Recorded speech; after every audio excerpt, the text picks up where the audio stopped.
Tem-se conhecimento da vinda de uma missão científica de jesuítas que passou pelos Campos Gerais em 1707, antecipando a chegada e fixação do que alguns anos mais tarde iria se concretizar.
Ponta Grossa, 188 anos, uma das cidades mais antigas do Paraná.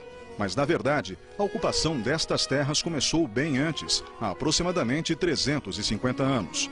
Daquele tempo, restou apenas esta capela, construída pelos jesuítas em 1727. É a Capela Santa Bárbara, com 284 anos de história. Os tropeiros passavam por aqui, vindos do Rio Grande do Sul, com destino ao interior de São Paulo. A capela, a fazenda Pitangui, que permitia a criação de gado e outras atividades econômicas que garantiam a subsistência dos jesuítas, e a abertura do caminho de Viamão, que possibilitou o comércio entre o Rio Grande e São Paulo, é que vão dar um dinamismo que vão fixar a população aqui nessa região. Porém, na metade do século XVIII, os jesuítas foram expulsos do Brasil, resultados de mudanças políticas na Europa. Os reis começavam a questionar o poder da igreja e uma série de histórias foi criada para justificar a expulsão destes padres. E há todo um processo de difamação dos jesuítas afirmando que era um Estado dentro do Estado, que eles tiravam as riquezas do Brasil, que usavam essas riquezas em benefício próprio, né? E quando há expulsão num decreto de um dia para outro. A procura pelo ouro dos jesuítas também aconteceu por aqui. Além da capela, os padres tinham uma casa que ficava neste terreno onde estou andando agora. Mas a caça ao tesouro foi tão intensa que da velha residência sobrou apenas este pedaço de parede. Com a saída dos jesuítas, a capela ficou abandonada por 220 anos. Na década de 70, passou por uma reforma. Em 2000, a construção, tombada pelo patrimônio histórico, foi restaurada. Hoje é possível ver como ela foi feita, usando o material disponível na região, muitas pedras e reboco de cal. Agora a Capela Santa Bárbara precisa novamente de cuidados. Há problemas de infiltração e uma grande rachadura no lado de fora ameaça a estrutura.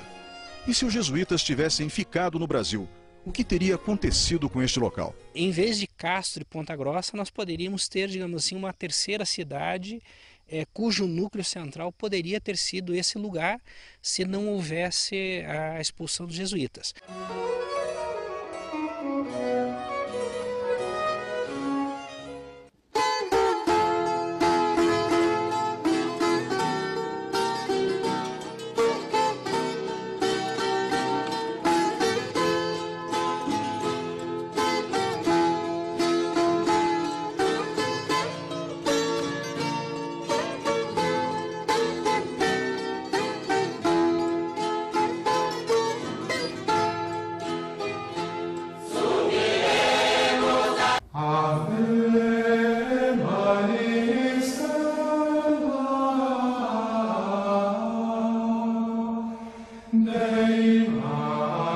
Capela Santa Bárbara é uma uma edificação do século XVII, da época dos jesuítas.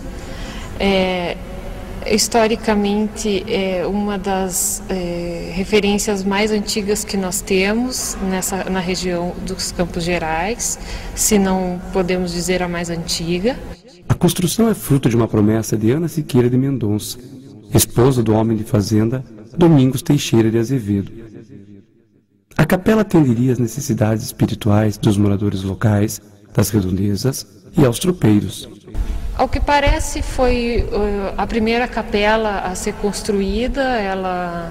Isso já é uma referência histórica bastante grande, um marco para sua existência, né? Na região dos Campos Gerais.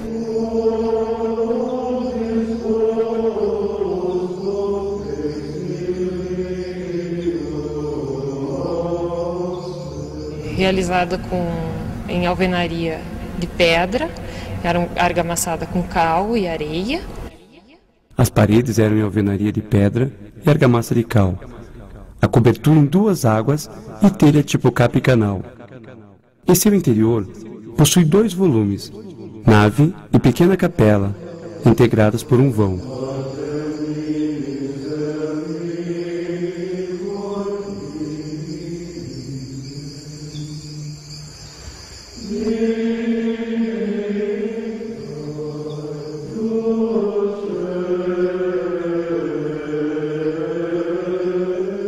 O pinheiro ou araucária, a embuia, o cedro predominavam, mas eram de difícil manuseio. As construções da época eram realizadas em taipa, pau a pique e pedra. E foram essas técnicas construtivas as encontradas em casas de fazendas remanescentes, senzalas e currais daquele momento histórico. Existem vestígios de um cemitério próximo à capela, também de muros de pedra na região, provavelmente construídos por índios e escravos. Em alguns registros são citados que os jesuítas criavam também algumas cabeças de gado e cavalo. A interrupção dos serviços religiosos se deu em 1760, por ordem do Marquês de Pombal. A intenção era eliminar a grande influência que os jesuítas exerciam em Portugal e em suas colônias, quando todos os bens foram confiscados para a coroa portuguesa. E exatamente por essa razão, a ordem deixou de existir. Suas propriedades, edificações e outros bens passaram a fazer parte de outras ordens religiosas e às vezes a particulares. Com a fazenda e a Capela Santa Bárbara, não seria diferente. Passou aos cuidados da Diocese de São Paulo e aos monges da Ordem de São Bento, que passaram a zelar pelos ritos religiosos até o ano de 1772.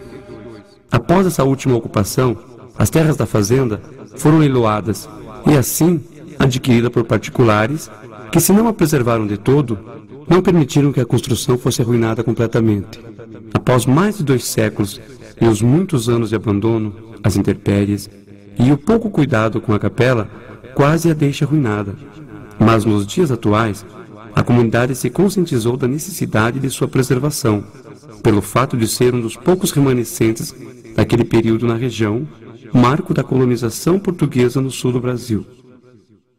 O passo mais importante para a preservação da construção foi o tombamento definitivo da capela com o patrimônio histórico do município. O ato solene se realizou em 1º de agosto de 2000, e logo após o início do trabalho de restauração, que se deu por concluído em 12 de abril de 2003, quando suas portas foram reabertas à visitação pública.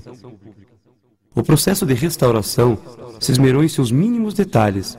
Houve, assim, todo um trabalho cuidadoso na recuperação e reforço das fundações em solo-cimento, além da implantação de um sistema de drenagem no perímetro da capela, evitando, assim, excesso de umidade no terreno. Toda a estrutura de madeira da cobertura foi refeita, devido ao seu avançado estado de deterioração. O forro existente foi substituído com madeira de Itaúba, tipo saia e camisa, mas respeitando o volume e dimensões do que era utilizado anteriormente. O reboco existente foi substituído por argamassa de cal virgem com acabamento rústico, e o piso foi trocado, sendo esse desmontável e aparafusado nos barrotes, assentados diretamente sobre a base de terra. Com essa inovação, será possível retirá-lo, permitindo assim inspeções de cunho arqueológico no local. As seteiras laterais foram mantidas. O púlpito em madeira foi totalmente restaurado. Era dali que o jesuíta dava sua pregação, quando os fiéis habitantes da vasta região vinham de suas fazendas até a capela para reverenciar a Deus.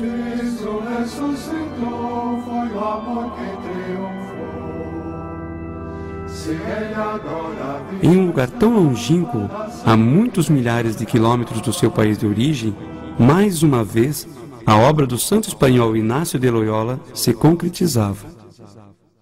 E hoje é possível comprovar o espírito de iniciativa e arrojo da Companhia de Jesus, quando temos à nossa frente essa obra de fundamental importância para a nossa história. Está situada em meio a uma paisagem campestre, onde a natureza implantou as matas às margens dos rios. São os chamados capões. É ali que se pode contemplar a araucária, as samambaias, os cipós e a barba de bode ao som do marulhar das águas e do canto dos pássaros, em um ambiente quase idêntico aos dos seus primórdios, quando dos primeiros contatos com o homem civilizado.